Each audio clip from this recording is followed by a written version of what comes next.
ई हमर मिथिला क्षेत्र के मधुश्रावणी व्रत के पूजा भ रहल अछि। देखिए 15 दिन पूजा होइया।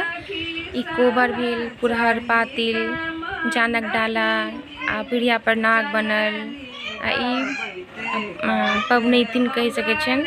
पबनैतिन की माँ छथिन, गीत गबै छथिन, गौरी के गीत गबै छथिन। एमे तरह तरह के फूल, एमे फूल पत्ता, पुरहर, पातिल, कोबर, एमे नाग पराय छथिन बहुत तरह के फूल से, काजल से, सिंदूर से। उ गौरी पूजने छथिन।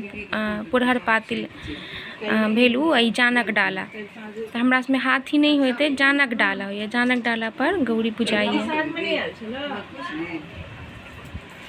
गौरी नवेद भेल।